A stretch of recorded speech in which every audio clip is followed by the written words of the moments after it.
Kari. All right.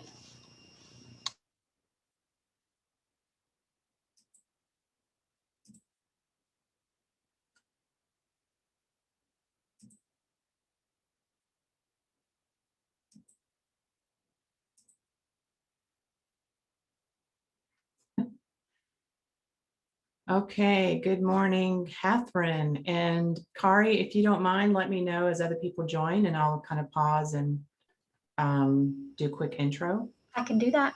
And please let me know if my sound is okay and all that. I'm great, and I can see the screen. Okay, great. Thanks, Catherine. And Catherine, if you say something and I don't respond, it's probably because I didn't hear you. So just, feel free to speak up at any time. If you have a question or anything, just let me know. So the first half of today's module is all about a day in the life of a real estate agent. And I would love, Catherine, for you to tell me what you envision would be like a day in the life of a real estate agent. When you thought about getting into the business, I'm just curious, like what you imagined as being what your days would be like. Not to put you on the spot. Well, I'm more of a realist, so I envisioned, of course, a lot of weekends and maybe evenings if showing homes. Mhm. Probably an early start and having to be really organized with your day and kind of compartmentalizing your day so you can maximize it the most you can. Really calling people and figuring out what their timetables are and just kind of working it. That's kind of what I envision a little bit. Mhm. But also the added bonus is some flexibility around your personal life. Mhm. Great. Well, yeah, I want to talk a little bit about a realistic view, and I like the way that they're framing this discussion, because I want to talk a little bit about gratitude. And this can be a really emotionally challenging business to be in. You do a lot of hand holding. There's a lot of emotions riling around. Sometimes you get caught in the crossfire of people, taking it out on you, if you will, whether it be clients or other agents. And so there are days when it gets a little challenging, and it's important to spend some time every day being grateful for some aspect of what you're learning, some aspect of the business that you're experiencing. And and I'm going to put you on the spot again, Catherine. As far as taking the Ignite class, is there an aspect of it that you're grateful for so far? What are you how are you feeling about it?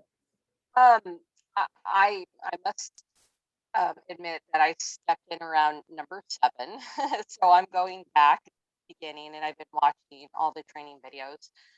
I think I'm really grateful for the additional training, the additional information given to me, and how it's laid out. It's very user friendly, and I'm really grateful that you feel like you have a community standing behind you and cheering you on, and you're hearing from their highs and lows, and you have a lot to learn from. It's not always perfect, and it never is, but I'm finding these agents learn from their mistakes, and they're passing it on to us newer agents. So that's what I'm grateful for. Right. Thank you so much for sharing. Okay, well, let's move on. So we're going to take a realistic view of what successful agents do every day, because it's all about not just running your business, but also growing your business. And this is especially important as you're just starting out, to really spend that time. I mean, it's always going to be important because you always have to have your pipeline built. But I have found in the beginning is where it really is critical to dedicate the time to growing your business. And that's going to pay back 1,000-fold later on. So successful agents will lead generate for buyers and sellers every day. They'll hopefully make seller presentations and buyer presentations and get those clients, and also spend some time previewing real estate every day. Now, it may be feasible for you to actually get out and physically preview real estate, and that's the ideal scenario. There's going to be times when you're busy, but I still would say preview real estate just through the MLS if you have no other time to do an in-person preview, if you will. And then running, so that's all part of growing your business. Running your business is marketing the listings that you have, showing houses to your buyer clients, negotiating your contracts, and then doing transaction management to closing, which we're going to talk a lot about today, managing your vendors, setting your goals, your risk management, and then all the training like what you're doing right now. That's part of running your business because it's going to, help you be a better agent. And then of course, managing your money. Some of us are lucky and we're married to financial experts, so we can just sort of delegate that to them, and that's my benefit. But that's an important piece of it. And if you don't understand it, it is important to understand it and or delegate it to somebody that you trust. Okay. So today we're going to bring in all together and examining again how a successful agent structures their day. We'll be using what we've learned in practice so far about growing and running our business. And we're going to revisit that 411. Catherine, do you have access to that? Do you know what I'm speaking about?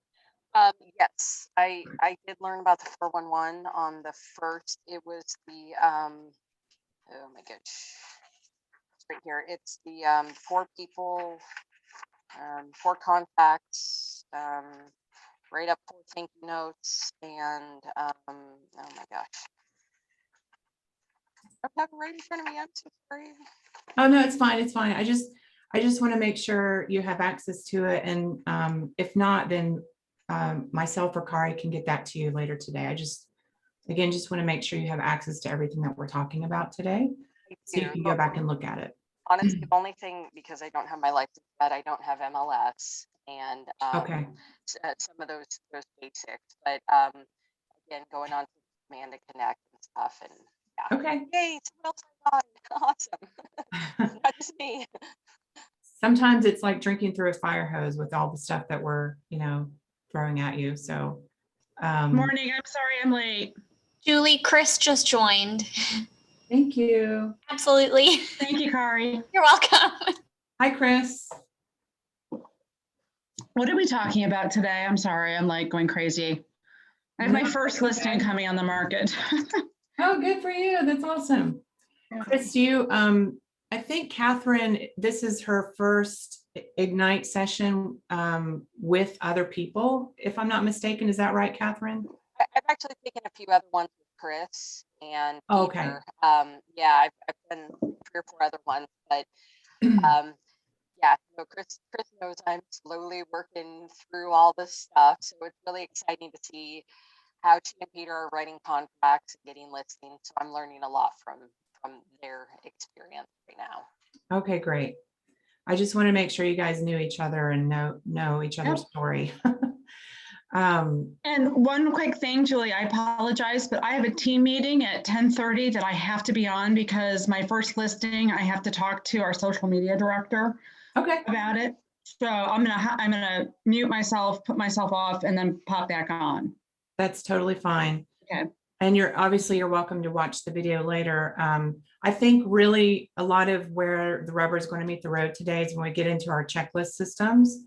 And I can also send that to you as a separate attachment too. So you guys, if you don't already have an example of what a checklist looks like or should look like, then I can send you that. Okay. Yep. All right. Thanks, Chris. And Chris, you, if I'm not mistaken, you were in business for 6 years and then came back. Is that right? I got my license about 6 years ago. I started practicing, and then I took a job in my longtime industry. It's hard to describe it. It's and I was traveling all the time. Okay. And it was a very lucrative job. So I had to put the real estate on hold, and then I lost my job in July. Oh, wow. And I've been wanting to do real estate for a long time. So guess what? Got the opportunity to. Yeah. And what team are you on? We're not an official team, but do you know Maggie Hatfield? Yep. So 15 West Homes, she and I both used to work at AOL. Okay, And I used to run the real estate channel at AOL. okay. Well, now you've got real estate. That was my sad joke. I know a lot about marketing now still, so that part I know. Awesome. Well, that'll certainly serve you in this business for sure. Mhm. So today we're going to just talk about just continuing where I was when you joined us, Chris. We're going to talk about growing your business, running your business, setting weekly and daily objectives, creating accountability. That's one that's really hard in this business because normally you kind of have a boss in a typical situation. You have to be your own boss and you have to find a way to, set that accountability and create it so that for me, that's a big motivator. So it's really important to have that in place and find those partners that can help you with that, whether it be a coach or a team member. And then we're going to do some recap and ahas and things like that. So after this first module, we'll get into our daily success habits as we do every day, building your database, practicing your scripts, doing lead generation, and practicing contracts potentially. So we may talk about that. So have you guys read the book, The One Thing, or heard of it? I've heard of it, but I haven't read it yet. Okay. So Gary Keller quotes F.M. Alexander. He's an educator and thespian, and he says, people do not decide their futures, they decide their habits, and their habits decide their future. So what does this quote tell us about how to cultivate success for ourselves? The goal of today's session is to develop a plan for how to use your time effectively and to fulfill the company mission, which is to build a career worth having, a business worth owning, a life worth living, experiences worth giving, and a legacy worth leaving. So hopefully we'll start habits now that will ultimately create a future that you really want for yourself. So by the end of this module, we're going to go through time blocking your calendar and developing an accountability plan with your partner, whoever that may be. So what do you think successful agents do every day? I know, Catherine, we talked a little bit about what you were thinking about. This on the screen now is a way to kind of build time into your calendar to find a way to motivate yourself every day. And I was talking to Kari before you guys joined us about how what motivates me, unfortunately, is having too much to do. I work really, really well under pressure. I do too, Julie. Yeah. And I just, from the moment I get up, like if I know something's on my calendar that I have to do at a certain time, like that's what motivates me. And that's not going to be the same for everybody. So it's really helpful for you personally to spend time thinking about, what is it that motivates me? What do I need to put in place to really push me so that I don't enable myself to lay in bed every morning, or I don't say, well, maybe I can just go meet so-and-so for coffee and just chit chat for 2 hours instead of actually doing what you need to do to grow your business. That social time actually is really important too, but it's something that you have to build into your calendar. I always tell my husband, if it's not on my calendar, it does not exist. So if he wants to spend time with me, he has to actually put it on my calendar. He has this habit, especially since COVID, of just sort of wandering into the room and expecting me to drop everything I'm doing and hang out with him. I'm like, it's not how it works, buddy. Put it on my calendar and then I will shift gears, because when I'm in work mode, that's all there is. So at the beginning of the day, like I said, you should find a way to get yourself motivated. And then once you have that motivation sort of in yourself every day, that's the best time to do lead generation, because for a lot of us, that's the hardest part of the day. I don't know if you guys are introverts, extroverts, if you don't have any trouble talking to people. It's different for everybody. Believe it or not, my partner, Brad Bolin, and I are both introverts. So this is challenging for us, and we've had to learn over time what type of system of lead generation works for us. And a lot of it for us is about reaching back out to past clients, because it's a warm touch and that's something we're more comfortable with. and staying in touch with our database of past clients and sending note cards. Like, even if you don't feel like getting on the phone, we will send note cards, we'll send a message. And as introverts, that has really worked for us over time. And because we've been in the business so long, we do have a huge database of past clients to draw from, and we get a lot of referrals and past business. So that's something that works for us. And again, as you're just starting in your business, a lot of it is about meeting new people, adding new people to your database, and then nurturing those relationships. So that's where some of the work comes in. So successful agents make time every day for the activities you're doing in your daily success habits.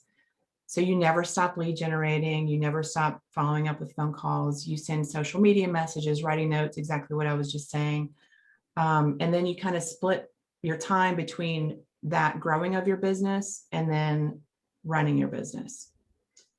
So, and the timing for these activities kind of depend on your needs and your schedule. You know, like if you have a child at home, like I do, and they're doing virtual school, it's going to be hard to do some of this stuff in the first half of the day, depending on, for me, when my son has his math class, like he needs me to be sitting right beside him and helping him, you know, focus, because he'll just like be in la la land. So that's sort of a new challenge that we're all experiencing, or a lot of us are experiencing this year. And so you might have to alter your schedule depending. Now, when I was first in the business and I was trying to raise my son, I used to have this mentality of, I can't do this because blah, blah, blah, blah, blah, blah, blah. And I kept thinking about all the things that I could not do. So I really encourage you, if you have those type of challenges, to think of it in terms of what you can do and focus on that, because it just changes the narrative. It gives it a much more positive spin, and it helps you be more productive and happy, frankly. So some of the running the business activities include, as I mentioned earlier, marketing your seller listing, showing houses to your buyer clients, negotiating contracts, and then your transaction management, vendor management, goal setting, taking trainings like this, and then managing your money. So at the end of the day, agents look ahead and time block for the next day, and your schedule can shift based on, you know, your client schedules and things like that. It can be, you know, as Chris is experiencing right now, like it's sort of a maelstrom, right? There's so much going on, and you're just like holding on for dear life. And sometimes it can be really, really hard to time block because you have competing needs bumping into that time. You know, your clients can only meet in the morning, or they can only meet at certain times.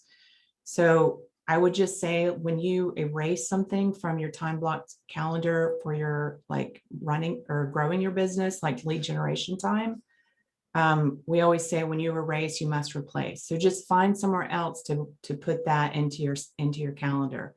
If it's not going to work at 8 in the morning or whatever you normally do, then try to like fit it in. Just don't eliminate it. You don't want to lose out on that time altogether if you can help it.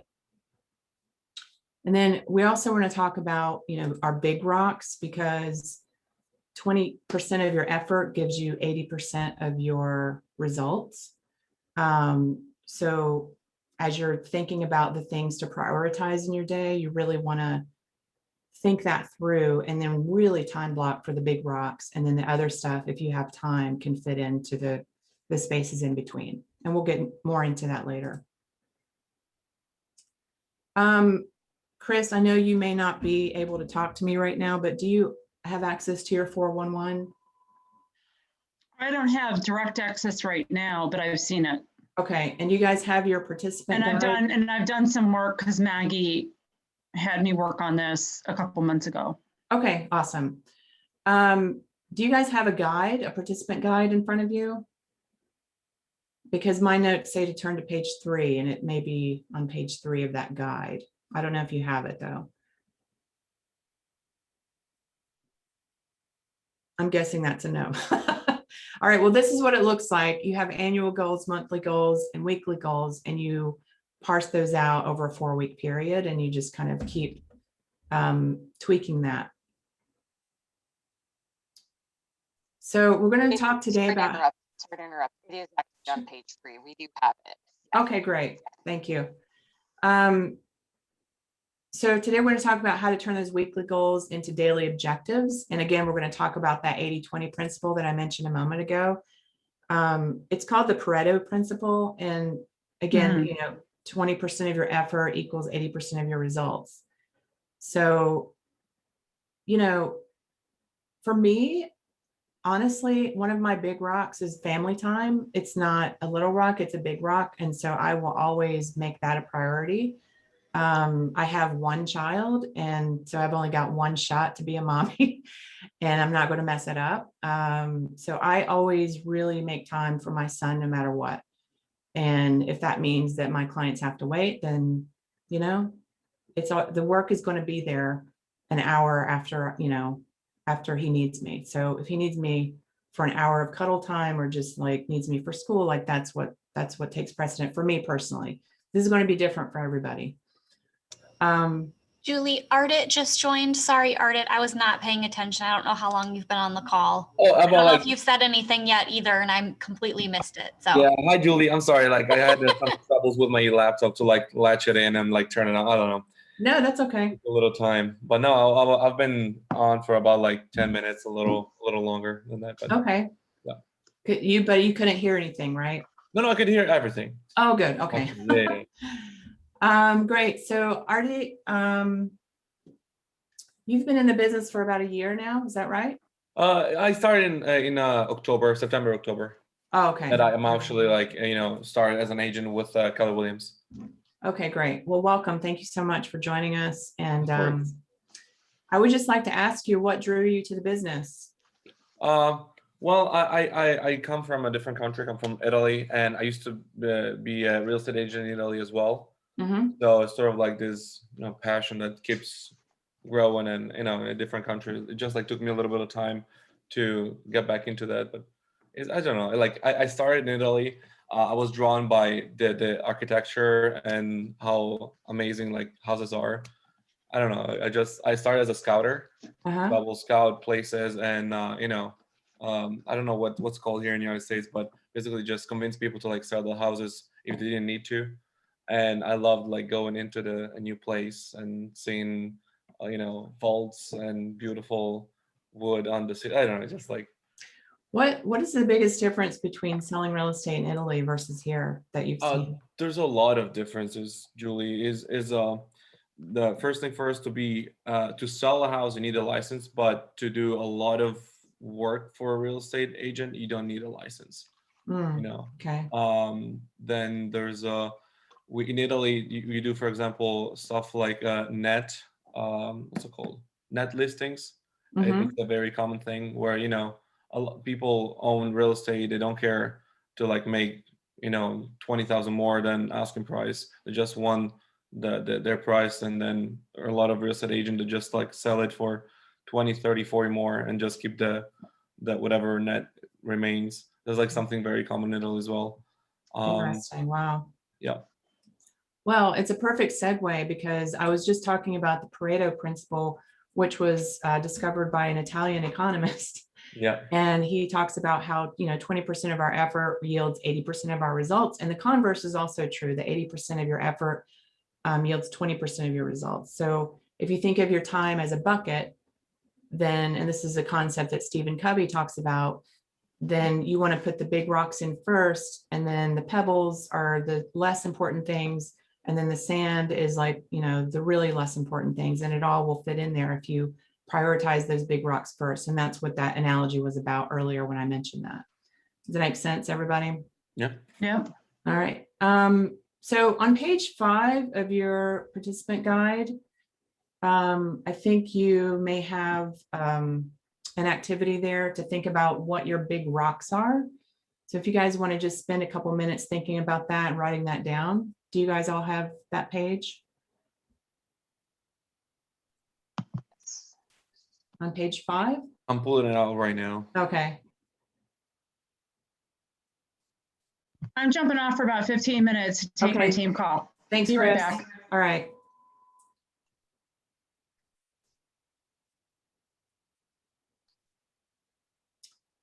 I'm curious, do both of you have a partner that you're working with on scripts or accountability or something like that? I don't know if you met Peter, but he's another participant to the Ignite. So Mhm. yeah, I've been doing it with Peter. Okay, great.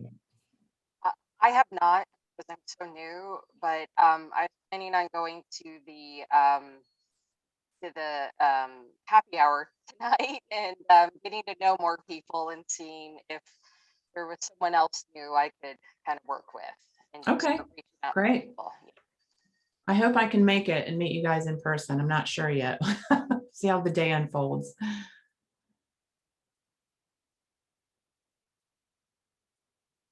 So Julie, did you say page 5? I think it's page 5 or page 4. It's just an activity to think about what your big rocks would be, like what are the most important activities to make sure that you do every day. Oh yeah. So just sort of jot those down and we'll have a discussion about that. Sure. Just let me know when you're ready. Just jump in.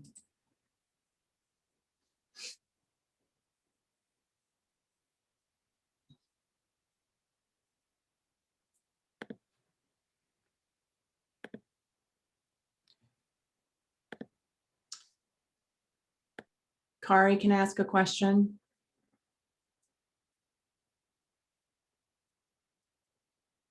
You might be muted. She might not be there.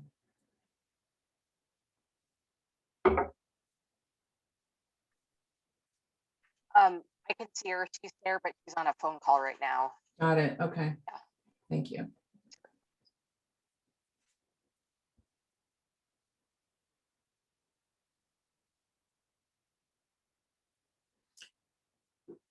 So RD, I'm going to put you on the spot. What are your big rocks?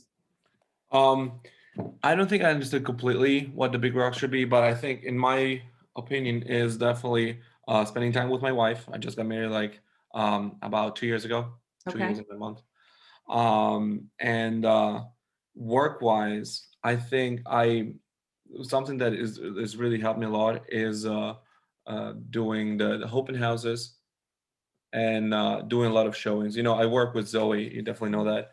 Mhm. And she has a lot of clients, and she's really nice to like let me help her with showings Mhm. for buyers, sellers, but also so buyers mostly, and for tenants. So that like is really boosting my confidence, it's boosting my experience as well.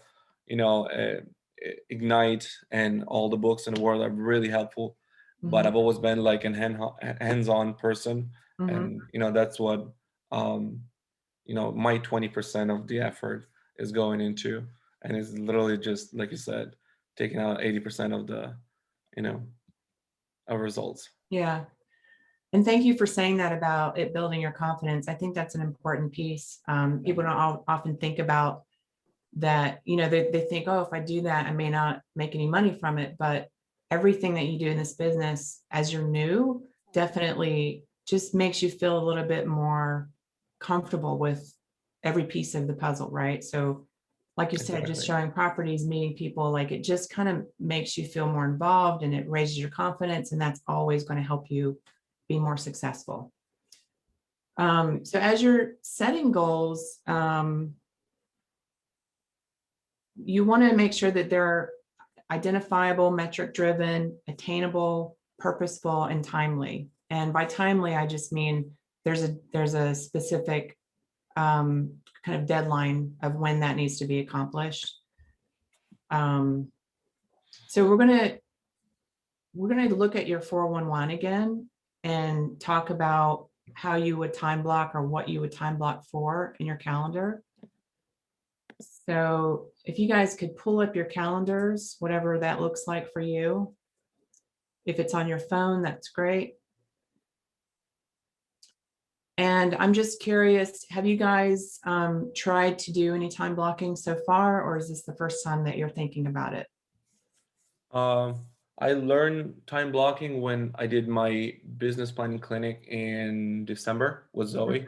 Mhm. So I learned all of that, and the 411, and the form would you put like your yearly goal, your monthly, and then your weekly activities.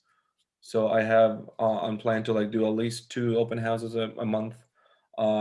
Is 5 calls a day, and then 5 emails, 5 texts, 5 note cards, and 5 previews. Actually, it's like 10 previews a week. Okay. Yeah, that's And what. do you have like time blocked off in your calendar to achieve each of those things, or is it just sort of I do. something that you, okay, great. I do. Here, let me just pull it up. Actually, I can pull it up on my phone. And I don't know if you were on the call yet when we talked about motivation, Ardit, but it's really important to think about what motivates you and try to fit that into your day as well. And unfortunately for me, I was saying that what motivates me is having too much to do because I work really well under pressure.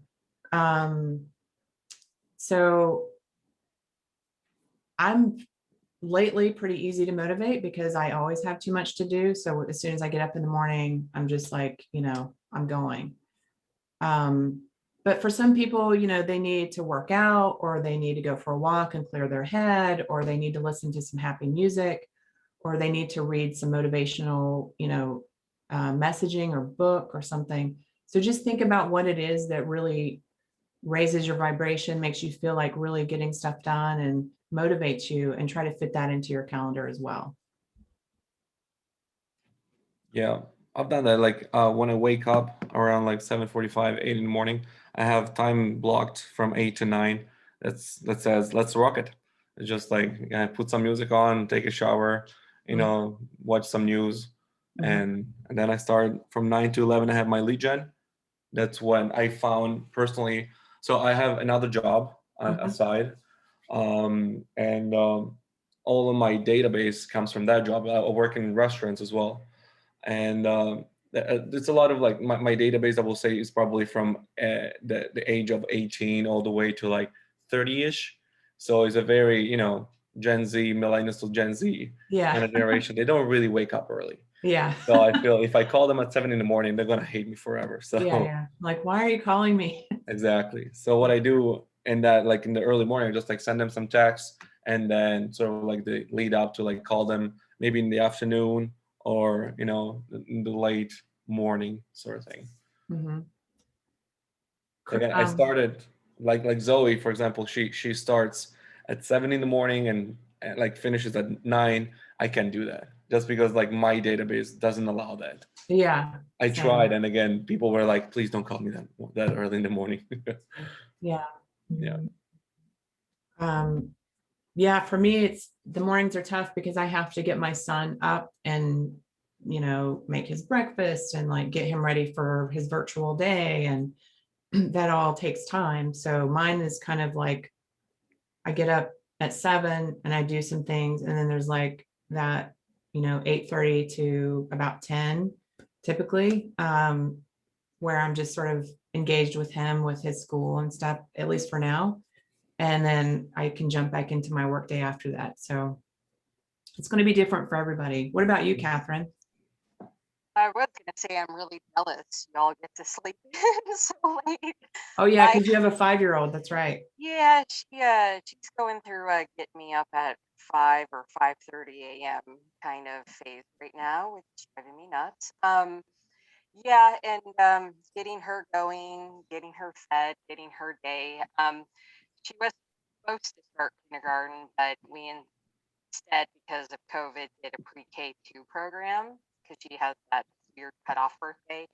So getting her to daycare, and yeah, it's always a lot of rigmarole, and then my day can start. And so my big rocks were definitely her and running the household, and just learning. I have so much training and learning to do. So I've been blocking out my day with not only these trainings, but as I go through, I'm finding more and more training and videos that have been saved, which are wonderful, so amazing, and just kind of going through them, and starting to mark off. So when I have questions, I can figure out who to go to and get those questions answered. Great. That's awesome.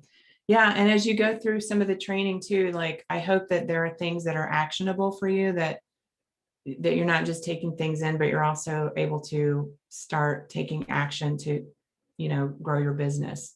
And one of those actions, like we're talking about today, is starting to do the time blocking and think about, where you can fit in that lead gen time for yourself. So we mentioned accountability a little bit earlier, and I just wanted to revisit that. You want to, accountability is kind of an attitude and an approach. It's a tool for achieving your results. It's a dynamic cycle. It's not a static concept. So it kind of changes as you go. And Ardit, you said you have Peter kind of as your accountability partner. And then Catherine, I think you said you're going to try to meet some people tonight and maybe get connected with somebody who you could use as that accountability piece. Correct. Yep. So I will share with you, as you get further along in the business and you get more comfortable with investing money into your business and yourself, you may choose to hire a coach. And a lot of the successful teams do this because, again, it's a way to have somebody that you're actually paying them money to hold you accountable. And believe it or not, you make more money because of that. Because there's somebody that you have to report to every week and say, did you do X, Y, and Z that we talked about on your calendar? And if you didn't do it, then they put some pressure on, they make you feel a little uncomfortable. And that's the whole point. So again, having somebody there that just holds you accountable. For Brad and myself, we hold each other accountable. We have a call pretty much every morning, especially when things are really busy, to check in about where things stand. And we divide up the day's tasks and then we get to work. And then we usually check in at some point, sometimes 2 or 3 more times during the day, just to see where things are at. And that's on top of having a transaction coordinator. So there's just a lot going on all the time, but we kind of bounce off of each other to hold each other accountable. And that's really, really helpful, because when you're a lone agent in this business and you don't have that piece, it's really helpful to find somebody, even if it's not your partner, that you can just sort of meet with every week and say, did you get that done? Did you get this done? And, if you didn't, then you have to like justify it, right? So it motivates you to kind of be more productive. Any questions about accountability or how that works or why it's important? Anything? No, makes total sense. Yeah. And sometimes, it doesn't have to be necessarily a coach. A coach is a great idea, but it can, like I said, it can be a team member. It can just be a meeting that you have in your calendar, either every day or every week, just so like this meeting is coming up and I have to talk about what I did this week. And that's really helpful too. You could even make it a group situation. So for a while, I was actually running an accountability group at the office, and we would just meet every week. Everybody would talk about their goals for the coming week and what they had achieved the week prior. And again, it was just a way for them to be, in a public space, having to talk about what they did or didn't get done. And it was just really helpful for motivating people.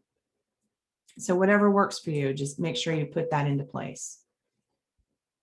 I'm not going to belabor the point on that. Let's see. I believe on page 7 of your participant guide, you have a productivity plan. Do you see that? Yes. Okay.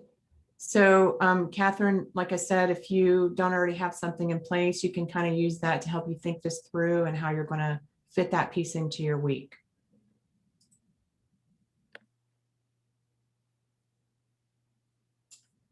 And have either of you had a chance to read The Millionaire Real Estate Agent?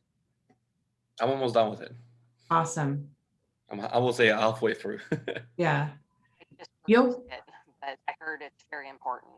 It's really good, Catherine, and for me anyway, like I feel like I have to read it over and over again, because it's just good to constantly be refreshing, like how you're thinking about your business.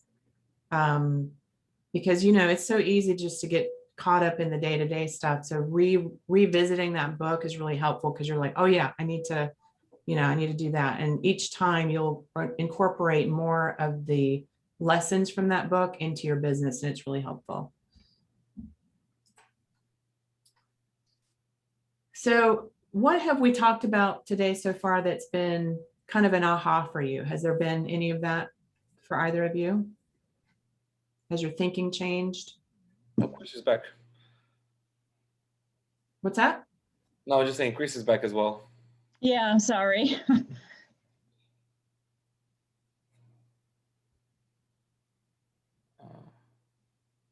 I didn't quite hear what you guys said. I'm sorry. They just said I'm back, Julie. Huh? Oh, Chris is back. Oh, good. Welcome back. So, Chris, we were just talking about how important it is to have an accountability partner and to work that into your schedule somehow. Do you want to speak to that? Have you found that to be helpful, or have you incorporated that yet? I sort of do. And Maggie, I actually find it annoying. Mm-hmm. I don't like it. I've been in sales a long time, and maybe it's because I always had sales leaders, asking me about my numbers. I didn't like it. So, and I'm kind of self-motivated, but Maggie asks me. So I guess she's my partner, the leader of our team. Okay. That's funny. I mean, I think in some ways, the fact that it annoys you is indicative of how effective it can be. Because, again, knowing in the back of your mind that that's coming up, for me anyway, is helpful. And even I was saying earlier, even if it's not specifically drilling down to numbers, even if it's just a check-in to see, like with Brad and I, it's about who's doing what in a particular day. And we divvy things up and then check in later in the day. That's helpful. So that I would agree. So if there's tasks that have to be done, or, I was just on this, it was a team call and we were talking about the listing I have coming up. That I find helpful, but it's not like, how many people did you call today? yeah. Or how many, note cards did you send out today? That Mhm. annoys me. I have sort of like a visceral reaction of, because I worked in Salesforce constantly as a salesperson, Mhm. constantly looking at your productivity numbers. It leaves a bad taste in my mouth. Yeah. Well, that's understandable. So I think thinking about accountability then as in a way that doesn't leave a bad taste in your mouth, like, is there, an aspect of it or a method to it that would be beneficial to you versus just annoying, right? And then trying to sort of time block for that or fit it into your calendar somehow where, like, oh, this meeting is coming up and we're all going to talk about like how our week has gone so far, what we've accomplished and what we have mapped out for the coming week. For me, yeah, it's not about numbers. It's about just knowing that conversation is going to happen. So for me, it's conversational and that's more helpful. So I can see why drilling down to the numbers would be a little annoying. Yeah, I think accountability to me means like, how are you attacking your numbers versus, hey, I've got this listing, I need some help organizing it or prioritizing, especially being a new agent. That to me is not annoying. That's helpful. Yeah. But it's like, oh, how many people did you call? Or, that's annoying to me. Yeah. Yeah. Makes sense. Okay. So speaking of annoying numbers. Sorry, I didn't mean to rain on your parade here. No. It's funny. I mean, I think I'm kind of the same way, Chris, to be honest. So it's funny to hear somebody else say it. It's not just me. But, it is important to kind of have an idea of what you should be shooting for, right? Even if every day that you're working in the business, you can't always achieve that goal. It's kind of like that idea of shoot for the moon and you'll reach the stars kind of mentality. So, and I think also as a new agent, Catherine, this is really an important piece of like going through your Facebook and trying to get the people in your Facebook, into your database as people that you're actually cultivating as potential leads, or even just your phone, your phone contacts list. Like, actually converting them into your database. And your database can be just an Excel spreadsheet for now, or it can be Command, or it can be one of the other million CRMs that are out there. Are you guys using Command, Chris, or? I am, but more as a way to stay organized and maintain the paperwork. We use MailChimp, and we're looking Okay. at some others. Okay. Yeah, I mean, whatever, I always say the best one is the one you're going to use, right? So just pick what works for you and just continue to cultivate that. And I'm not going to belabor that point. I think you all understand, you know, what that means. And we talked earlier about, you know, making phone calls versus writing notes, and then doing like some home previews. I don't know about you guys, but I can't physically get out of my house a lot to do 10 home previews per week. Seems like a lot to me. So I would say kind of do what works for you. For me, I might see 2 or 3 homes a week, and then the rest of them I'm previewing through the MLS. You know, I'm looking through the photos and things like that, just to keep an idea of what's on the market. But again, whatever works for you. If you don't have a huge business in place and you have the time after you've done, you know, some of your lead gen, then of course you should be previewing homes, because it'll just help, again, build that confidence and help you see the difference between what you're seeing in a photo versus what is actually there. Because sometimes there's a huge difference, and photography can be like magic. So it's good to kind of have a realistic idea of like what that photo actually is in person. How many of you have had the experience of seeing a house online and you thought, oh my gosh, this is gorgeous, and then you get there and the house just has this like negative energy or something? Has anybody had that experience? No? Absolutely. Okay. Yeah. It's always the house with like 10 pictures though. You can kind of tell even from just like 10 pictures, a little bit like shady. Yeah. They say a lot. They're like, oh, it's a beautiful house. And you go like, oh my gosh, this is bad. Yeah. And sometimes the photos are terrible and you get there and like, oh my gosh, I love this place. Yeah, true that. So, you know, really seeing a house in person can be very important sometimes. And it goes both ways, right? So I always tell people you can never tell from the photos whether it's really that special or not.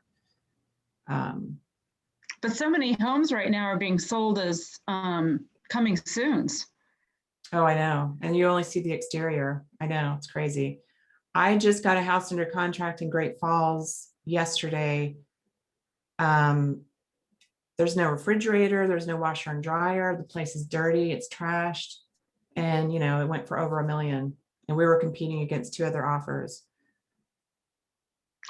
Hey, quick question. So I have a coming soon and I just got all of the pictures. So I'm not supposed to upload those pictures? No, you can Until it's upload them. live? Yeah. Okay. In fact, if it's still coming soon and you upload the pictures, you're kind of ahead of the game. You know, Oh, really? I think so. I mean, I think the only reason people only put the exterior photo in coming soon is because that's all they have.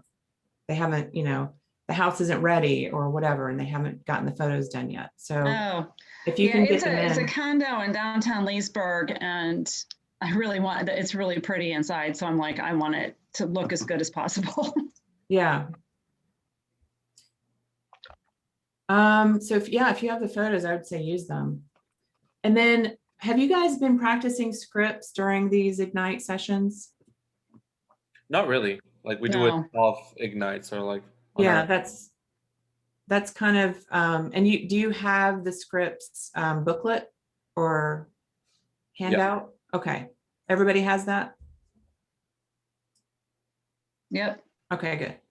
All right. So I'm not going to belabor this point. We'll move on after that. All right. It's, let's see. And I just want to talk really briefly about the Do Not Call Registry. If you guys are using lead services that provide contact information for people that you don't know personally, Make sure that you're checking against the do not call registry. A lot of the businesses that are providing leads do that for you. I think Cole Realty Resource does that for us so that you don't have to worry. But just don't get yourself into trouble by calling somebody who's on that registry, because that can be a violation of the do not call list. Does that make sense? Yes. Okay. So we're supposed to do scripts and calling. I'm going to skip that for now. Do you guys, have you guys all worked with Command enough? I think Kari told me earlier that Catherine, you met with Mike yesterday. He showed you how to use it. And I think Chris and RD, you guys have both been using it. Is that correct? Mm-hmm. Okay. So I actually use Brevity with Zoe. Oh, okay. So in Command, I can walk through how to add a contact if you want me to, or I can skip over that. What do you think? With me? Well, all of you. Oh, I'm fine without it. Okay. I don't know I, about I like feel Catherine. like if you have problems, they have some really good online step-by-step process. So that's what I found. Okay. So I'm good. Thank you. Okay. And let's see, how are you guys feeling about contracts? Have all of you taken a contracts class? Is that something coming up for you? I know, Chris, you're in the thick of it right now, learning by doing. I've been in a ton of contracts classes, Okay, good. like with Keith, and now we're doing an exercise with Margaret Oh, to good. do a buying once. We have a follow-up later. But Good.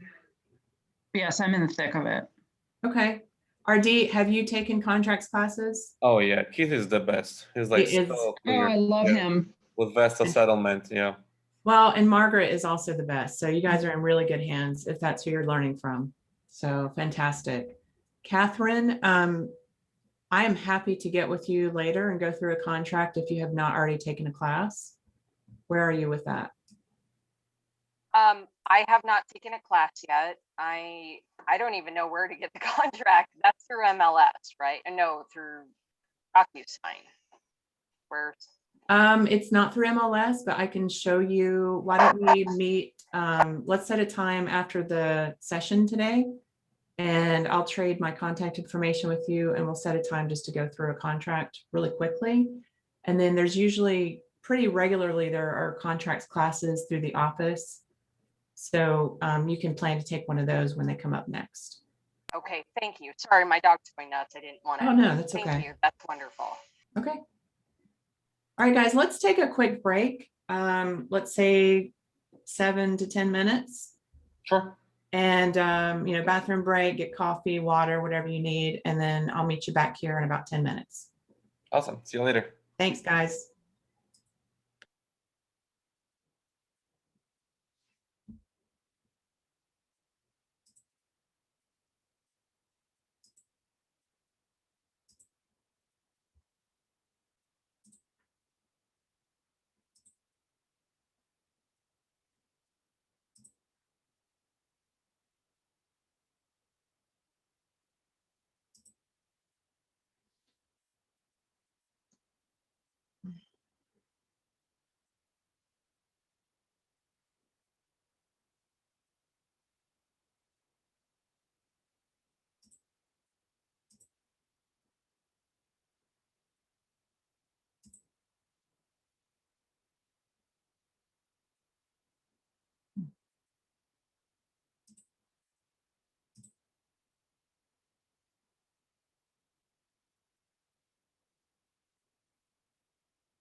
You guys let me know when you're back.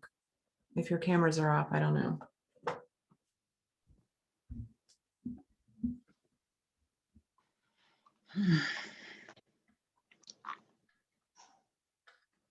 Was that Chris? That's me. You sound tired. I am tired. I didn't sleep well last night. I'm sorry. Make sure you're taking your vitamin B today then. Yeah, I took my, I should probably take extra B. Thank you. Actually, I'd like to actually talk about that in this session too, because I think a lot of times we time block for all these business related activities and we don't factor in like taking care of ourselves. So Well, I have a personal training appointment on Wednesday and Thursday, or Wednesday and Friday mornings. That's why I was late. mhm. And I can't get her to change it, but I'm like, I have to do this Yeah, absolutely. because I break down if I don't work out. Yeah.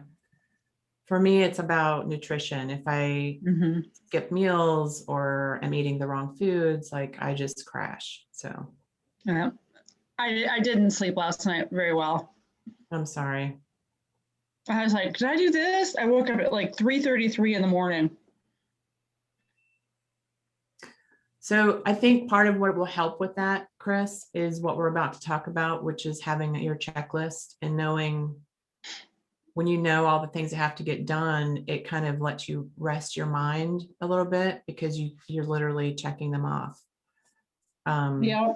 Otherwise, when you're trying to keep it in your brain, it's super stressful. Can you see what I put together for listing a house? Sure.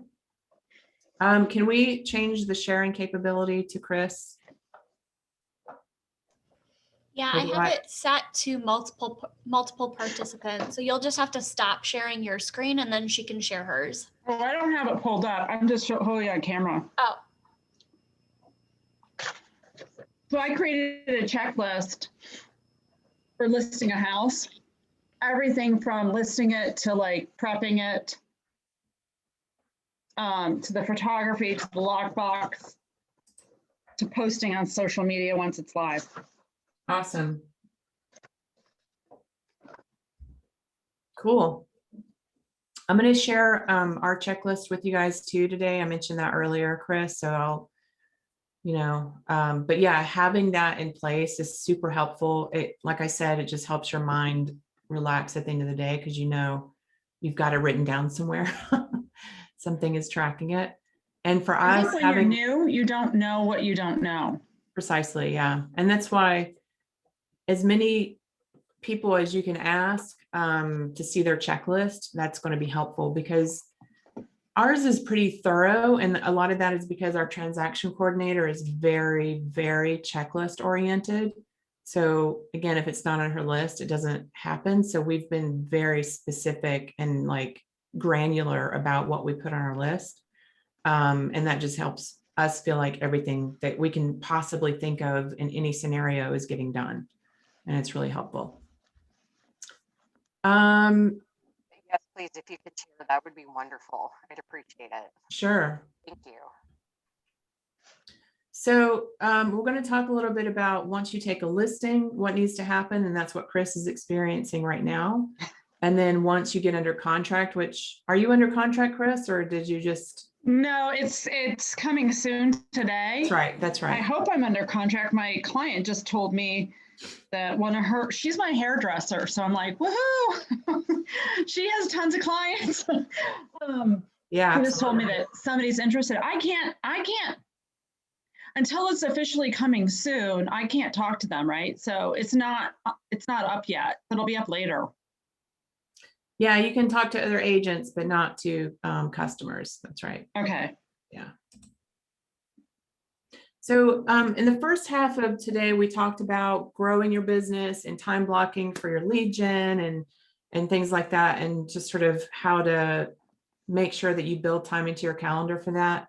And now we're going to shift over to running your business, which is all about negotiating contracts and again, the transaction management, vendor management, all that contract to close piece.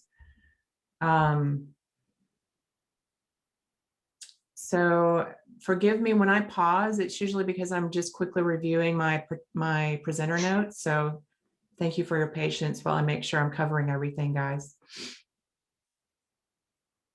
And then have any of you actually bought or sold your own home or been involved in buying or selling a home? A lot. Yeah. So as you know, there are a lot of things that you have to do as a home seller or a home buyer on your end to get things done. That's probably triple or quadruple for the agent, because there's so much that goes on the back end that as a consumer that we're not really aware of. And then as an agent, you're like, oh my gosh, I didn't know all that was happening. It's like the man behind the curtain. So you and the cooperating agent are kind of like conductors, making sure that the train is staying on schedule, right? To get it to settlement day and to get it there smoothly. And so having a good relationship with the agent on the other side is really important. And we'll talk about sort of how to make sure that that happens from the beginning of the first conversation to the end of the transaction. A lot of it is about keeping your emotions out of the conversation and just, staying positive, staying professional. And because you're going to be getting a lot of emotion from your clients on both sides sometimes, and you cannot bring that into the conversation with the other agent. It's not helpful. It just, it's just not helpful. So learning to kind of shield yourself from that is helpful. And that's easier or harder depending on what type of personality you have. Have all of you taken the DISC survey or the DISC test at all? Do you even know what I'm talking about? Yes. Personality survey. What's that? I said yes, the personality survey. Oh, you took it today? Oh, no, I took it a while back, but yes. Okay. Yeah. Okay, good. Did you guys find it helpful? I don't know what that is. Okay. I'll send you a link, RD. It's sort of an informative thing about how you think and what your tendencies are as a person and your personality and the way you approach things.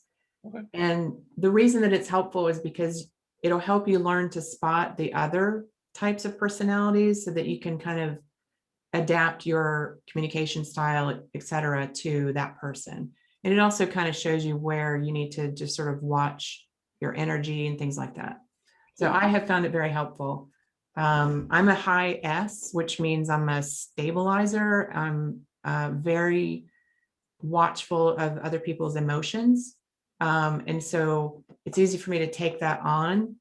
And I have had to learn how to let go of that and just focus on, the transaction, and staying unemotional can be challenging sometimes when your clients are like very upset or very nervous or anxious. So being that calm presence is really important in those situations.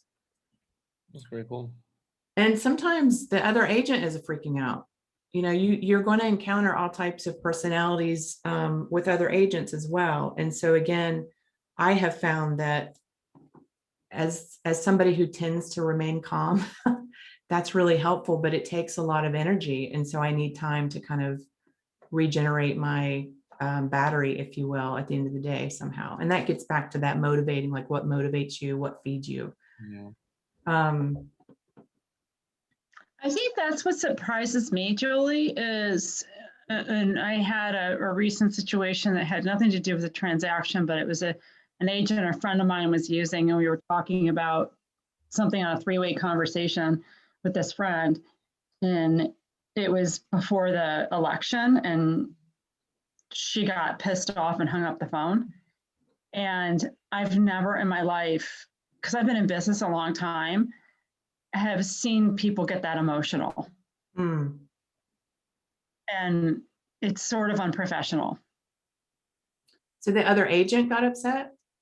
Yeah, I'm not going to go into the reasonings because it wasn't even a conversation about politics, but I made a comment about we don't know which way things are going to go in terms of stimulus and economics and things like that until after the election. And she got pissed off that I was saying if, and anyways, she hung up the phone. Wow. Yeah. I mean, it's interesting. I don't have a strong emotional wave of my own, if you will. Like I'm pretty steady, but I take on other people's emotions very easily. I feel You're empathic. very, very. So am I. Yeah. So I've had to learn how to like recognize that it's not mine and come back to center. And I've gotten really good at it to the point that I've kind of gotten a reputation as a fixer. When a client relationship gets really fraught, they're like, send Julie in, she'll calm everybody down. And yeah, so I don't know if that's a blessing or a curse, but yeah, I mean, you have to remain professional and calm no matter what. You can't let things get to you. And you can't take things personally. It's very easy sometimes when the client is upset and they're just like venting to you to sort of feel like they're attacking you. And you cannot take that personally. You just have to come back to the transaction and like be positive and, keep them even keeled. So that's where it's at. Anyway, that was a tangent. So building a buyer timeline. So once you execute a contract, if you're representing the buyer, you want to immediately get a copy of the contract over to the lender. You want to schedule a home inspection.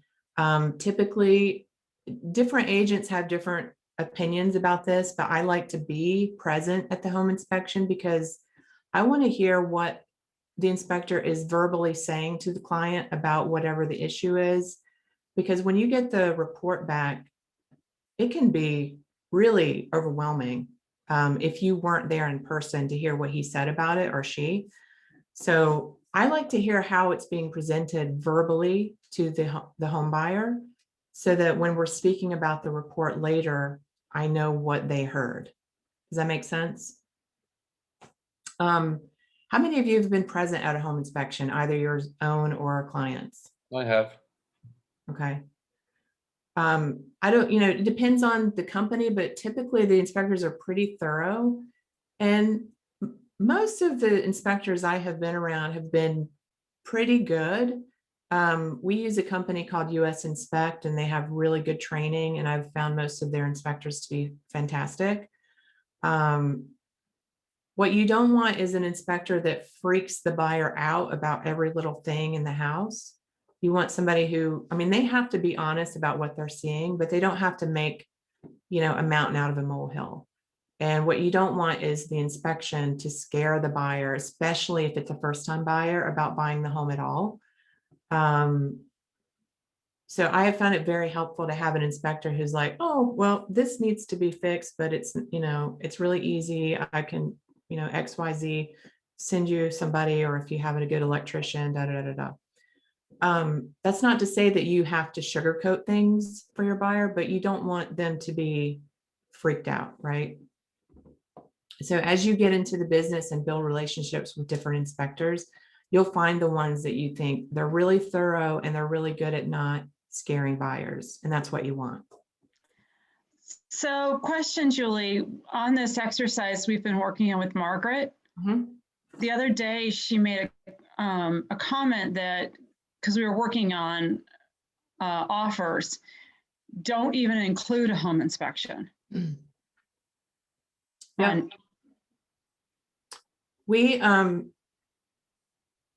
I mentioned earlier that I got a client under contract in Great Falls on a place that's kind of trashed, like they didn't even clean it. And I think part of why we won the bidding war, so to speak, is because we had no inspections. And this is on well water and septic, which, by the way, those are separate inspections that have to happen. And you don't see that super often in our area, but you will see it, especially in Western Loudoun and some parts of even Great Falls. There's well water and septic system. You're going to want those inspected, except in this market, it's hard to compete when you do any inspections right now. I always call the listing agent, Chris, and just see if they have other offers registered. Sometimes you could be surprised. You don't want to go in and like throw away all your contingencies if they don't have any other offers. But if you know you're going to be competing against other offers, there's a new, I don't know if you guys know this, there's a new addendum called potential for adverse consequences.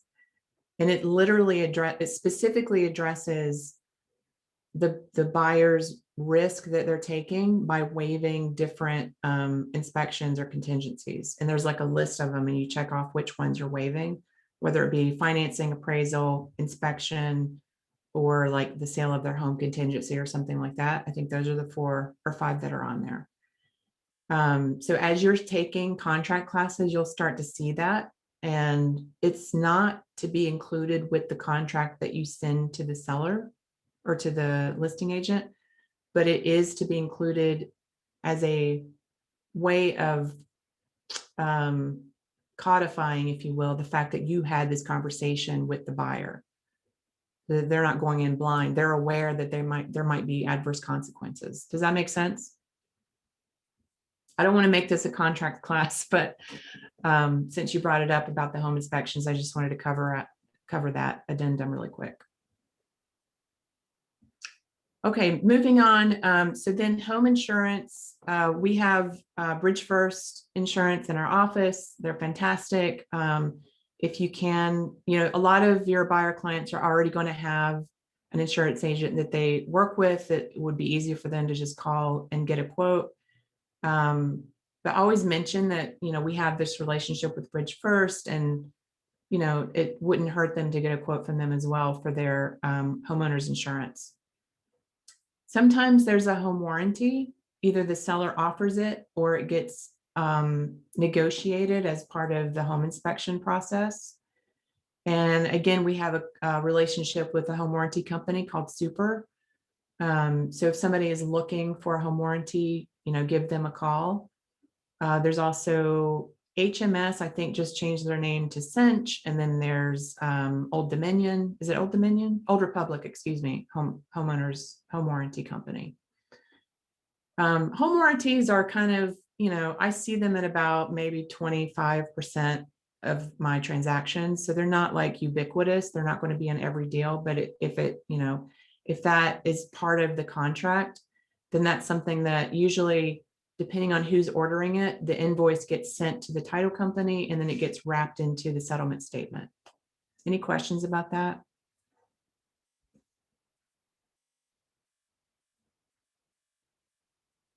Okay.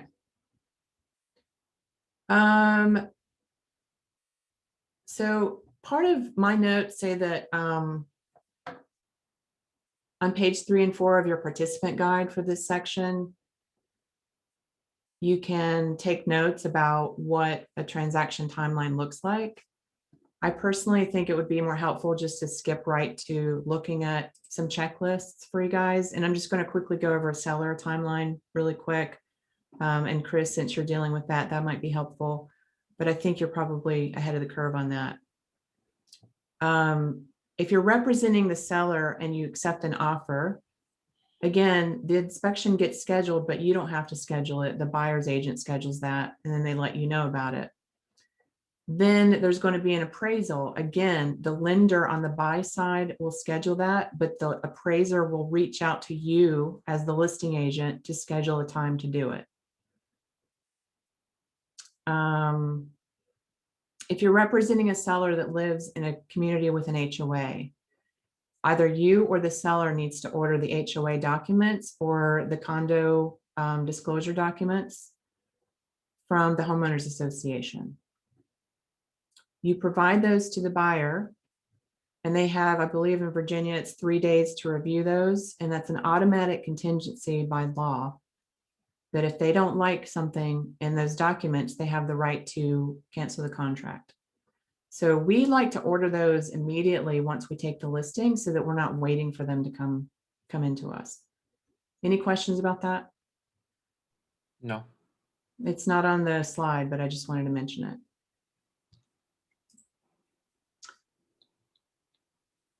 How many different people do you guys think are involved in closing a deal?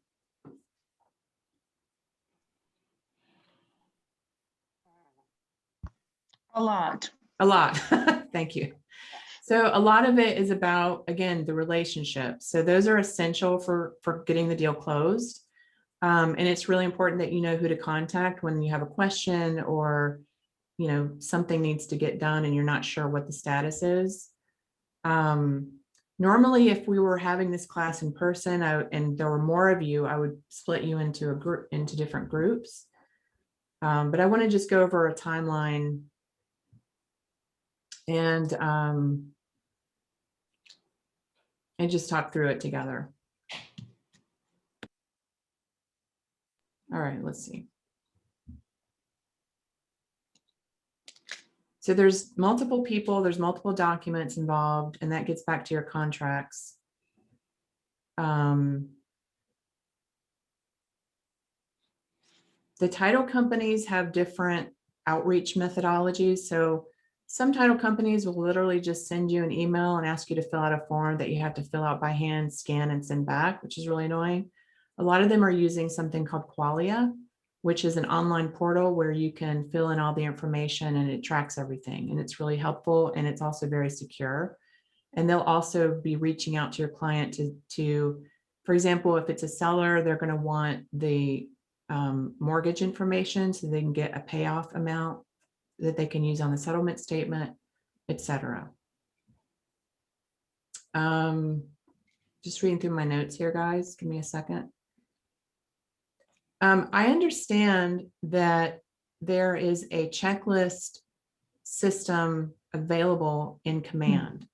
I don't know if anybody in our office is using that system, but I just wanted to mention it, that if you are really wanting to use Command completely, that's an available, piece of Command that you can set up your own checklists. And I think Mike might cover that in his classes. I'm not sure. Have any of you seen it? I've heard of that. Yeah. I have not used it personally. I mostly use Command for just document tracking and getting paid. But if you're going to be using command, then make sure you understand that piece, because having an online checklist, and my understanding is once you create one, you can actually replicate it to another transaction. So you can just sort of, copy it over. You don't have to recreate it every time, which is really helpful.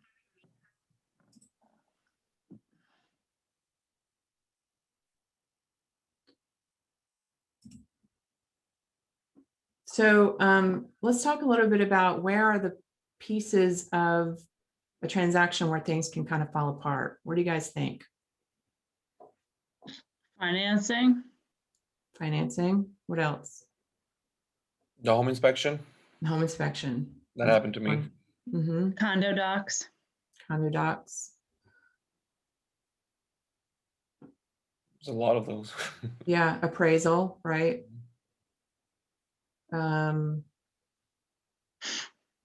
So how do you go about keeping a deal alive when things get tense, or things kind of feel like they're falling apart? What do you do? Keep open to negotiation. Mm-hmm. Have a contingency plan on your own. Good. What are some strategies for dealing with a vendor if they're slow to respond or they're not meeting deadlines? Let's say a title company, or you have the home inspection done and then a day goes by and you still don't have the report, or something like that. Call them. Yeah. Definitely don't hide behind your email. I try to send an email and call. Right now, I think one of my biggest challenges is I have a contractor that we work with on a regular basis, and he's a little bit slow getting us estimates, and it's, time is of the essence right now. So having him be responsive is really important. And all you can do is, I don't want to call and yell at him, because I want to protect that relationship, right? So I will send him a text message, being very friendly as a reminder, and then I'll pick up the phone and call him. And 9 times out of 10, calling him is a much faster way to get something to happen than anything else. So I think again, going back to that, where your emotions are, like getting pissed off doesn't really help anybody. You can have a minute to be upset, then take a deep breath and just keep it positive, because that's going to get you much further than, yelling at somebody over the phone. Having said that, I have yelled at people over the phone before. I'm going to admit it. It happens. Okay. I think the most important relationship is with the cooperating agent on the other side. So if you have a negative relationship, it's really hard to get through those difficult points in the contract, right? If there's a bad inspection, if the appraisal comes in low, if whatever it is. But if you have a good relationship with the agent on the other side, then it's not about, it's not a personal issue. It's just like, how can we work together to get through this transaction smoothly? What are your ideas? And come at it as like you are literally cooperating with them to get something done.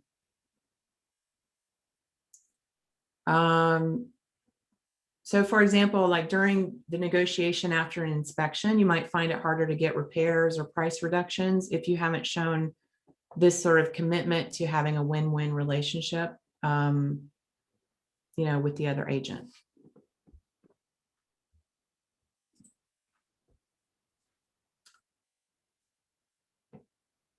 So we talked about earlier whether you guys have bought or sold a home, and I think all of you have. So does anybody want to talk about what you felt when you were waiting to close? What did you want to hear or see from your realtor during that process? Consistent communication of where we were at. Mm-hmm. I think I want to speak to this because I want to say that especially if you have a listing and you're not going to see it as much in this market, it's not going to sit on the market very long, ideally. But if something is sitting on the market and it's not selling and you're not communicating with your client about it, they're going to assume that it's your fault that it's not selling. If on the other hand, it's not selling and you're consistently following up with them and sending them market updates, even if all you say is like, hey, we have 2 showings this week. I don't have feedback yet, but I'm working on getting it. Let me know if you have questions, just whatever it might be. Even if it doesn't feel like there's anything to share anyway. Showing time is great because it spits out a great report of all the showings and any feedback you've gotten, and it has a pie chart and it's really fancy. And again, I'm happy to show you guys how to use that if you don't know. But if you're not communicating with your seller client, especially, they're going to think it's your fault it's not selling. If you do communicate, they're going to think it's the market's fault. That's just how it goes. So always, always, always communicate. How do you guys feel about closing gifts? Have you received them? Have you given them? I know that Zoe does it for every person that like either buys or sells. For everybody. We have actually someone in the team in charge of just making like gift baskets. Great. I highly believe in them. Also, I send thank yous or little gifties when I get referrals. Yeah, it's a good idea. It just makes, the client, or again, like whoever sent you that referral, feel like you actually appreciated it, and it doesn't have to be, an expensive thing. It's just a token of your gratitude for them giving you their business and giving you their trust. So I encourage you guys to always think about some kind of closing gift. It can be a bottle of wine. It can be, more elaborate gift basket. Some people have relationships with Cutco, for example. They make customized knives and things like that. So just find what works for you and implement it every time. I know, I think it's Rob Chavez sends Sherry's Berries to his clients after every closing, which are the chocolate covered strawberries. Pretty popular. Okay, let's move on.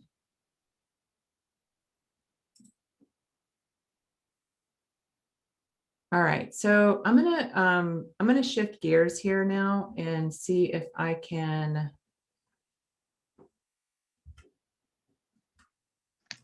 show you guys our checklist, if that's okay. Mhm. All right, here we go.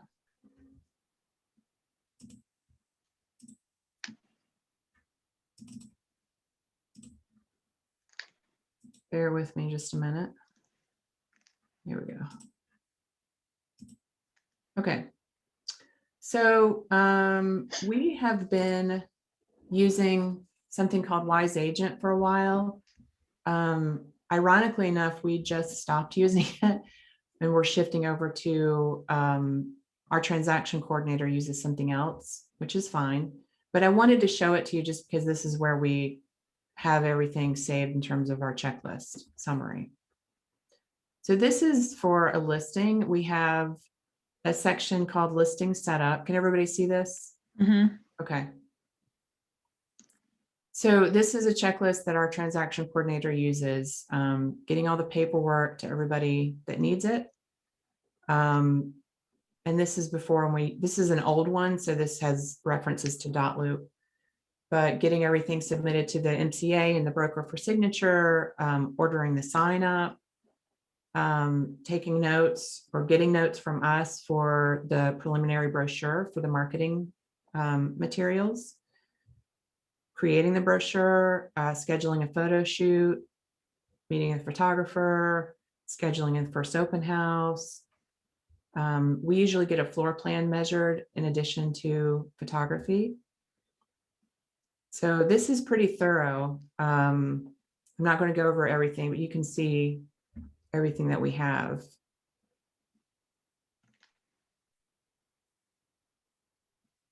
So Keystone is what the MLS used to be called before Bright took it over. So that's what that is referencing. And then in the listing, especially in showing time, you can connect the MLS number of the listing to your Sentry Lock account for that lockbox. And that way it tracks, it kind of melds the two together so that it knows related to that particular listing, like who's accessing the lockbox that day. It also makes it easier when somebody is going to show the property, because in their Century Card app, they can just say find listings nearby, and then the address for that one will pop up, and they don't have to enter in the serial number for that lockbox. It just automatically populates. So it's not critical, but it's just a nice thing to have. Any questions on any of this that you guys see? And this just means wise agent. That's all that is. Okay, and then there's a separate checklist for the open house. So these are all pieces that you want to think about if you're doing an open house, which they're less common now during COVID, but they are still happening. And then once we go under contract, we have a whole separate checklist. So some of the things you might want on your checklist for this part of the listing is making sure you review the contract and there's no missing initials, that everything is in there correctly. Changing the status in the MLS to, well, this used to be what it is, but now it's active under contract.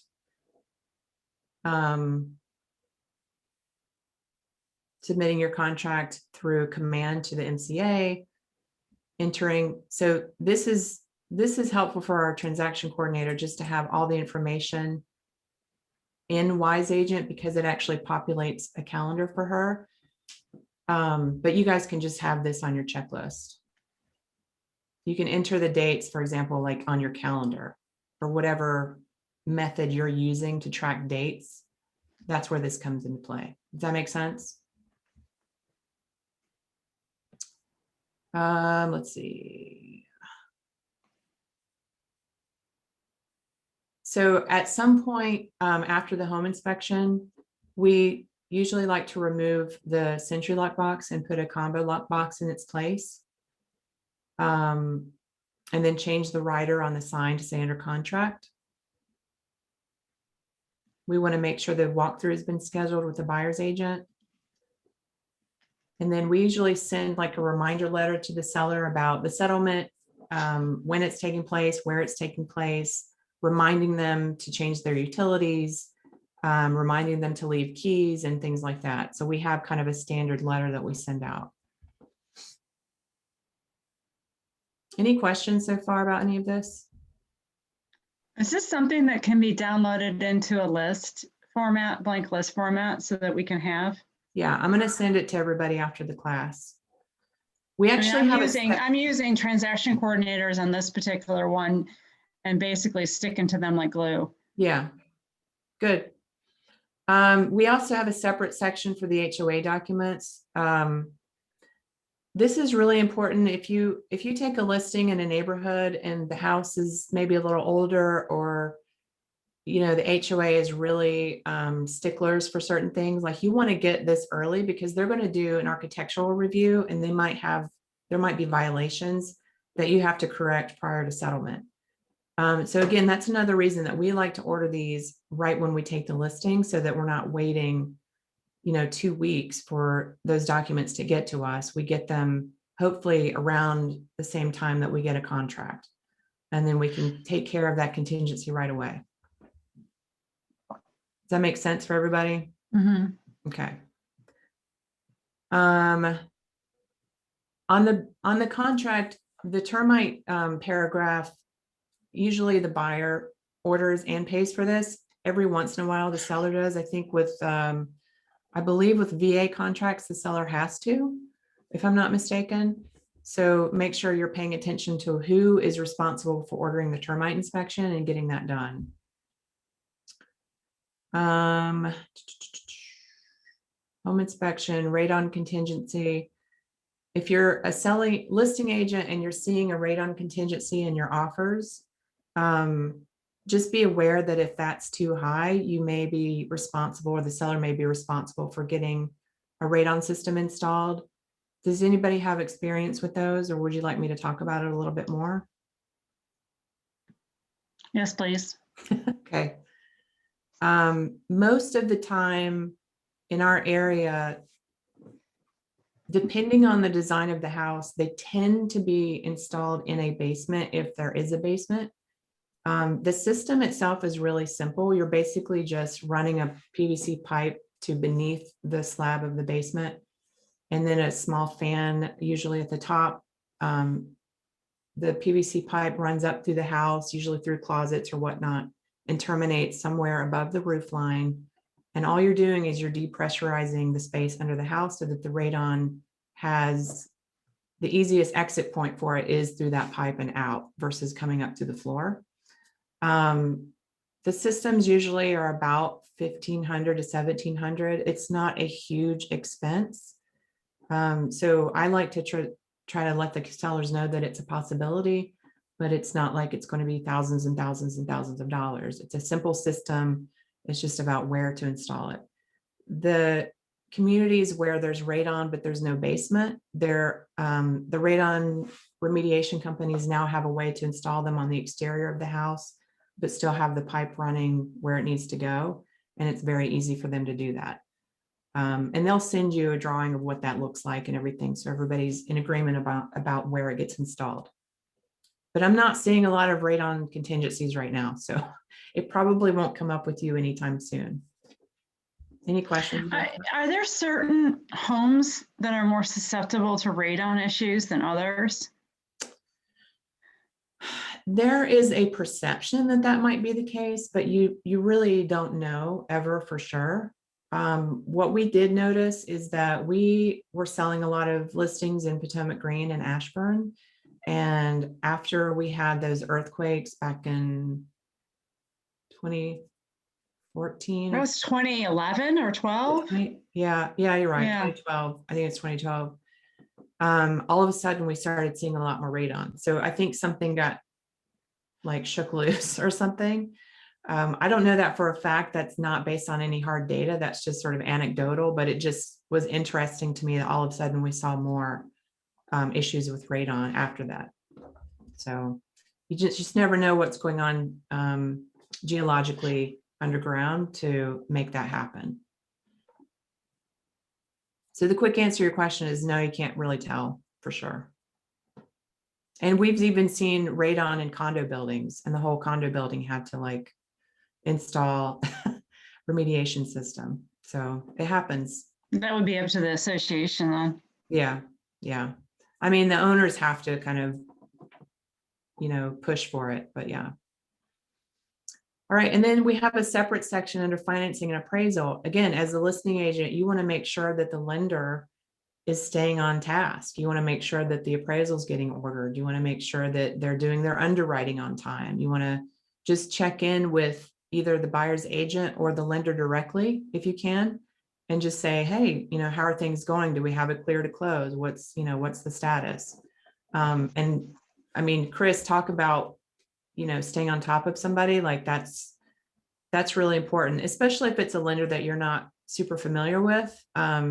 If it's one that I know well, like I don't feel as, bad about kind of letting them do what they're doing, because I know they're going to get it to the finish line. But if it's a lender you haven't worked with before and you're not sure, like I definitely stay on top of them. Mm-hmm. And the settlement company, you're going to, both parties will receive information requests from whoever the settlement company is. Typically that company is decided upon by the buyer. But as a seller, if you want to settle with a different title company, you can. It's what's called a split settlement. So just, it depends on what your seller is comfortable with.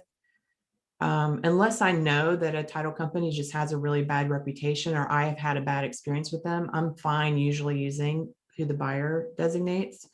But having said that, I'm also a huge fan of Vesta. So if I'm not sure, like I might talk to my seller and say, hey, do you want to use Vesta? Because I know that they're going to get everything done on their end.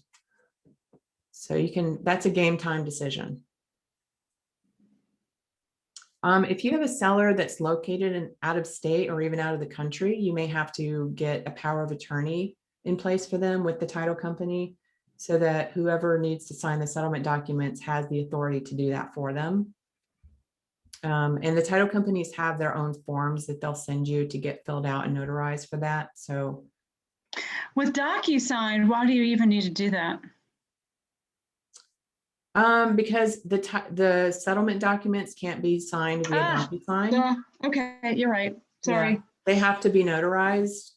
So I recently had a situation where I had a client living in Shanghai, China, who is an Australian citizen and selling his United States property in DC.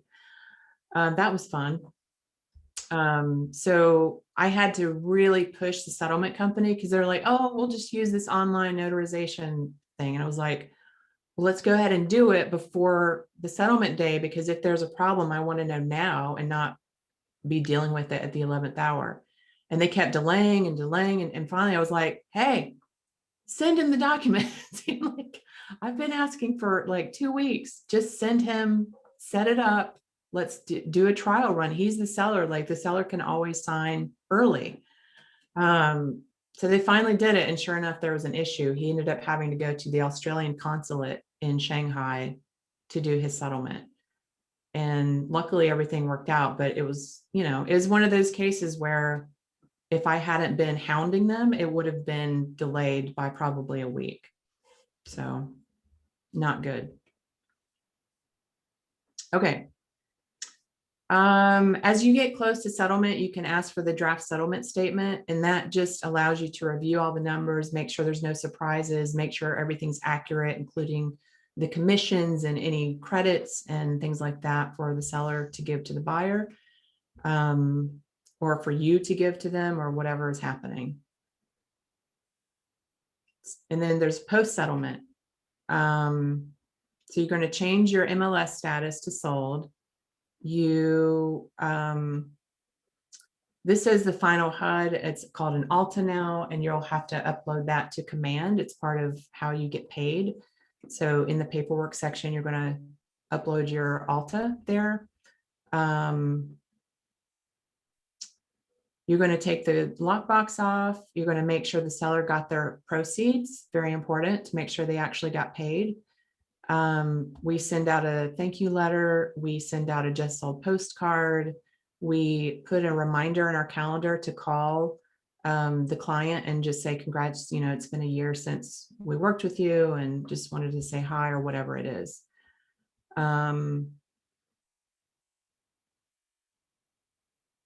If there's a rent back, you're going to have to schedule the final walkthrough. And is everybody familiar with what a rent back is? Mm-hmm. Okay. Yes. Great. Catherine, I'll fill you in later. And then at the end of that rent back, if there was a security deposit, you want to make sure that the seller is getting that back. And that's it. Do you guys want to look at a buy side one? Or do you want to just talk about any of the specifics on this? Did anything jump out at you? Because I'm using our transaction people, so they're going to manage all this, so they'll keep me on task, right? Like I'm sticking to them like glue, but I want to, I'm using them as sort of a backup, but I want to know and be very aware of everything that I should be doing. Mm-hmm. Yes, and I will say they should be covering everything. But if you want to make sure that they're covering everything that you want them to cover, just see if they can send you a copy of their checklist. Yeah, they did. Yeah. So if you have the checklist and they're keeping it on, keeping track of it, then I think you're probably fine. Okay. The benefit of having a transaction coordinator, is just to speak to this, and I mentioned this to Chris a little bit earlier, is when you're trying to hold all that information in your brain and still like build your business and run your business, it is very stressful.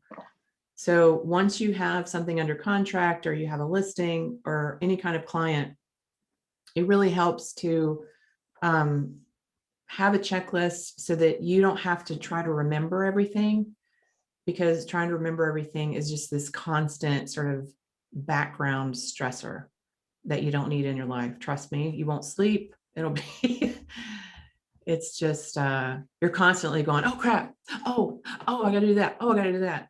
So either having a checklist or having a transaction coordinator or both is really helpful for that reason. All right, let me go find a buy side.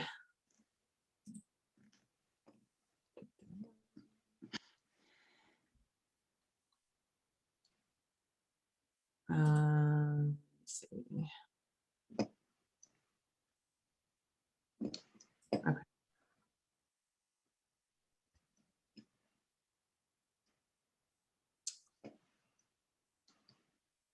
Okay, so this is interesting because we were doing a new construction. So we have a specific checklist related to when we're working with a new construction property. Let me go find one that's not that way. Plus, that was cash. Yeah, exactly.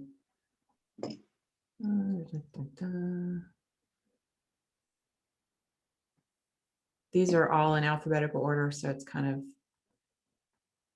trying to remember which ones were buy side and which ones were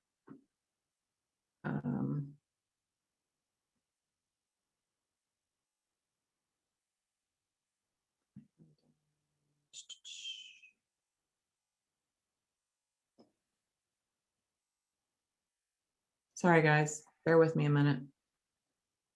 Does anybody have any questions while I'm looking this up? I do on that transaction, but I was going to wait, Julia, until everybody's done on my listing. Okay. Here's one. Okay. So just as an aside, we helped these guys buy this property and they're selling it now. And we also keep track of all the communication. Where is the checklist? Oh, here we go. I don't know if we even had this on as coming soon, but we actually found a buyer or this, we had the photography done and then the seller mentioned that they were selling their house on social media and somebody reached out to her and next thing you know, it's under contract. Never even hit the MLS at all, even as a coming soon. So we're still managing the transaction, but that's kind of the market that we're having right now. Okay, so we have an administrative side, again, HOA documents, inspections, etc. So just starting from the top, reviewing the contract, that's always the first thing you do, making sure every T is crossed, every I is dotted, etc. When I say complete green sheet, that's the commissions tab in Command now is what that's called. It used to be called green sheets. I don't know if people are still using that terminology in the office, but that's what it used to be called. Making sure everybody's getting a copy of the contract, including the lender letter and a copy of the earnest money check. Entering all the contract information into our contract management software, which is what you're looking at right now. So this also populates a calendar on our homepage of this app. And so that's where all those dates are going. So if you're using a transaction coordinator, they're keeping track of that. If you're doing it yourself, then you just want to put those dates in your calendar. And those include things like when does the financing contingency expire? When does the appraisal contingency expire? How long do you have to do the home inspection? Things like that. Just so you're staying on top of everything as far as your deadlines. Again, this is going into Command. If you're representing the buyer and the seller is selling the property within a certain amount of time after they bought it, sometimes you can get what's called a reissue rate on the title insurance. So we always like to ask if they still have a copy of their title insurance policy so we can see if we can get that reissue rate. How quickly was this turned around, Julie? This property? Mm-hmm. Oh, I don't know. This is from 2018. I just pulled up. Oh, okay. Okay. The one, I mean, this property I just mentioned that is under contract again now. From the time we took the listing until it went under contract, and again, before it even hit the MLS, was maybe a week and a half, 2 weeks. Because literally they came the same day that we had photos, the agent came and did a FaceTime with her client. And then the next day we had a contract. So we never even posted the photos. Crazy, right?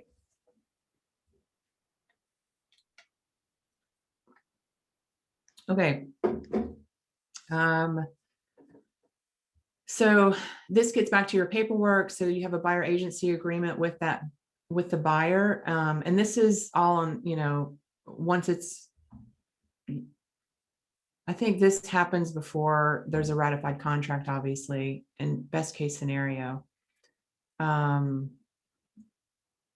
just going through. If you guys see anything on the checklist that you're not sure what it is, please stop me. I'm not going to read everything verbatim. Again, you have a settlement reminder letter. You schedule the walkthrough with the seller to make sure the time is okay. We'd like to ask the listing agent to send us information on who the utilities are, just so we make sure that our clients are calling the right people to get those set up. If you're in a condo or an HOA community that has, you know, outside mailboxes with their own keys, or in the building or whatever it is, we'd like to ask what the mailbox number is and to remind people to leave those keys for us, either in the unit or, you know, bring it to settlement. Reminding them of the utilities change. There's a form that's used for the final walkthrough, and we like to prep that with the address and the information of the buyers beforehand. And then our transaction coordinator sends us that, and we just print it out and walk out the door to the walkthrough. It's very easy. HOA docs. And then if there are violations, then we have to follow up and make sure that those are getting resolved prior to settlement. If there's a well inspection or septic inspection, this whole section is about the different inspections. So you've got home inspection, radon inspection, and sometimes you have well and septic. And then you have the termite as well. Any questions about any of this? Okay, so once you go under contract with a buyer, the very first thing you do is you send a copy of the MLS printout and a copy of the contract to the lender. Let them know in your email, we have, you know, 14 days to get this appraised, or whatever is in the contract, just so they know if they need to order it on a rush. If I'm in a multiple offer situation and I need to tighten the timeline on the appraisal, I always ask the lender first if they can make it happen. I have a listing right now that the buyer agreed to a 7-day appraisal contingency. It's been 4 days and we haven't heard anything. So the lender said they could do it, but we haven't heard anything. So always make sure that when you're representing the buyer, that any timelines you're putting in the contract related to financing or appraisal, that the lender is comfortable with. So there isn't a specific, like, you need to order the appraisal within X amount of days. You need to order the inspection within X amount of days of ratification. Is there a guideline, or is there? Both of those things are written into the contract. There is customary practice, and then there's what's written into the contract. So customarily, I see if there's a home inspection contingency, it's usually 7 to 10 days, typically. In this market, if you're wanting to compete, but you really, you know, you have a multiple offer situation and the buyer really doesn't want to waive the appraisal, another way you could do it is to tighten that timeline. And that's, you know, you have to, I've actually scheduled inspections on properties before I even got the property, just to make sure that I could. And then you can always cancel it later, but like you might do a 3-day inspection period. And again, if your inspector can get out that fast and you can get the report back that fast, then you're good to go. You just said something about the appraisal contingency. You said customary is 7 to 10 days on home inspection, but what's customary for the appraisal? The appraisal, if you look at the contract, I think it says they recommend 21 days. Okay. The one that I wrote 2 days ago that we won it, I think I put in 14 days, but I cleared that with the lender first. And then again, you're seeing tighter timelines on that, or you're seeing the appraisal waived altogether. It's really about if the lender is comfortable that they can get somebody out, then great. And then in the case of my listing, they said they could do it in 7 days. It's been, like I said, it's been 4 days and we haven't even heard about it getting scheduled yet. So I'm kind of curious how that's going to play out. So if that expires, then that contingency expires. Correct. Mm-hmm. Yeah. Keith taught us the difference between voiding and an expiration of a contingency the other day. Yeah. Yeah. So, and then you'll see 7 days after the contract is ratified, that's how long the buyer has to make formal application for their financing. So we always make sure that they're doing that if we're representing the buyer, or even really if we're representing the seller, we might check in with the agent and just say, hey, everything going okay on their application, et cetera. I've had buyer Shouldn't they already have done that? Shouldn't that be way down? I mean, granted they have to finalize everything on the specific home, but right. But the actual underwriting typically, unless it's a really good lender like McLean Mortgage, doesn't necessarily start until they have a contract in hand. Right. And then it's just a matter of, are they getting all their paperwork into the lender on time? Like whatever the lender is asking for, whether it be pay stubs, tax information, a hair sample, like whatever it is, they need to be getting it in that 7-day period. Yeah. Okay, appraisal, just checking on the status.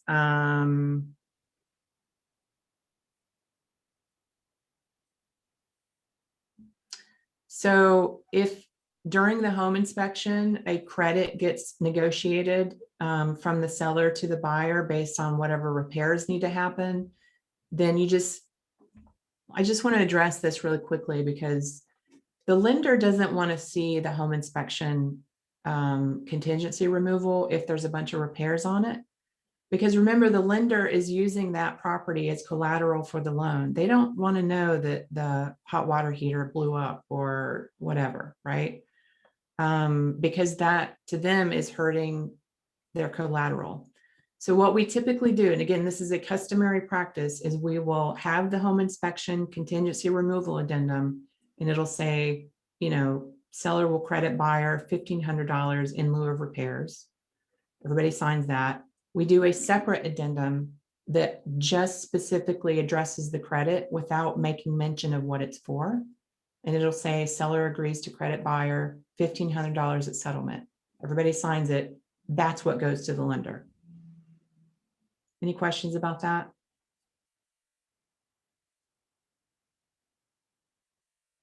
We just don't want the underwriting to be hurt by the perception that something is wrong with the house. Does that make sense to everybody? Or is that confusing?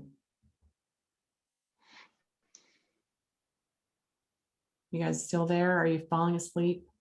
I'm here. No, we're here. I'm here. Notes, lots of notes. We're actually over our time now, I just realized. So I want to quickly cover like post-settlement to-do items. We talked about doing the thank you letter, changing the status in the MLS, making sure everybody got their money. If there's a rent back, doing the final walkthrough. And I think that's it. Now we also just attach all of our documents here, just so we have a backup. It's really nice. All right, so let me stop sharing that. Go back to my, what are some ahas that you guys got from today? Does anybody want to share? for me, it would definitely be about blocking my schedule a lot, and the checklists. I love checklists. I'm so excited to see all these checklists. I know that sounds really dorky, but I'm really excited to see the whole process from beginning to end. This has been really helpful for me. Thank you. Awesome. Does anybody have like questions about anything that we covered today? Do you want me to get into more detail? Do you want to have a follow-up call with me? Anything like that? So Julie, I'm more of the one, I absorb when I do. Mm-hmm. So I feel like I have more questions when I do. Does that make sense? Absolutely. I'm the same way. Let me just stop my screen share. What is everybody seeing my face now instead of the presentation? Okay. Yes. Hi. Okay, so do you have, you're working with Maggie, right, Chris? Yeah. Okay, so she's kind of the person that's available to you as you're working through the process, like you'll probably reach out to her with questions. I am spreading it out a bit because she's been super busy. So I'll sprinkle some over here. And I like learning from different people. So I'll reach out to Brad or, you know, but I do reach out to her. Yeah. Okay. Okay. Another, like, what I've noticed too is like, as you're newer in the business, you're really lucky to have a listing, Chris, because a lot of times most of your first clients are buyers. I have 3 buyers. Yeah. So it's just easier to get buyer clients, especially if you're new.